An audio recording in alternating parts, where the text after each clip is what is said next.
सेठ दाऊद का बुका हुआ वकील हाकान अदालत में खड़ा होकर पिया के किरदार पर कीचड़ उछालना शुरू कर देता है। उसे मौका मिल जाता है कि वो पिया और सनवाल के रिश्ते को गलत नाम देकर उन्हें बदनाम कर सके। हाकान जज साहब की तरफ देख कर चलाता है। ये लड़की जितनी मासूम दिखती है इतनी है नहीं। उसका और सनवाल का बहुत पुराना चक्कर चल रहा है।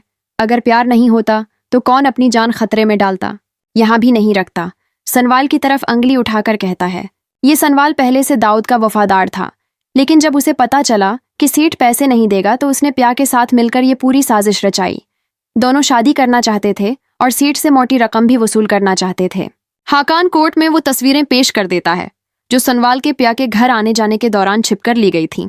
प्या का वकील गुस्से में खड़ा होकर चीखता है, बस करो हाकान, मेरी मौकल एक शरीफ खानदान की बेटी है, तुम इस पर ऐसे घटिया इल्जामात नहीं लगा सकते। मगर हाकान की जहरीली बातें प्या को अंदर से तोड़कर रख देती हैं। अदालत में मौजूद लोग प्या को शक की निगाह से देखने लगते हैं। जैसे ही कार्रवाई खत्म होती है, प्या रोते हुए घर भागती है और खुद को कमरे में बंद कर लेती है। असलम साहब अपनी बेटी की ये हालत देखकर टूट जाते हैं। चची उम्मा रोते हुए कहती हैं, मैंने पहले ही मना किया था कि इतने ताकतवर आदमी से पंगा मत लो। आज उसने भरी अदालत में हमारी इज्जत उछाल दी। सनावाल से प्या का ये दर्द देखा नहीं जाता। वो घर के एक कोने में जानमाज बिछाता है और रो रो कर अल्लाह से दुआ करता है, या अल्लाह, प्या की इज्जत की हिफाजत फरमा और उसे इंसाफ दिला। सनावाल की तड़प और सच्चे दिल से मांगी गई दुआ अर्श तक पहुंच जाती है और कुदरत को भी उस पर तरस आ जाता है। दूसरी तरफ आलियार शदीद उलझन में मुब्तला होता है। इसका ज़मीर उसे मुसलसल मलामत करता है। इसका दोस्त कहता है, आज तेरे बाप के वकील ने इस लड़की की इज्जत तार तार कर दी जिससे तू मोहब्बत करता है। अगर आज तो चुप रहा तो प्या कभी तुझे मुआफ नहीं करेगी। दोस्त की बात आलियार के दिल में घर कर जाती है। वो फैसला कर लेता है कि अब वो अपने बाप के जराइम को नहीं छिपाएगा।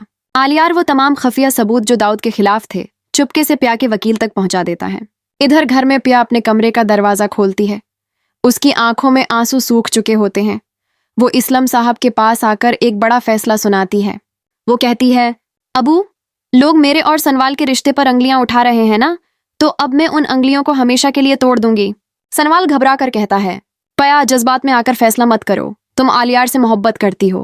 प्या की आंखों में दर्द और गुस्सा होता है। वो जवाब देती है, मैं करती थी, अब नहीं।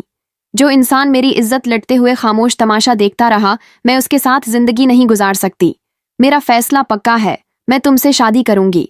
ये सुनकर सनवाल हैरान रह जाता है, लेकिन असलम साहब प्या के फैसले की हमायत करते हैं।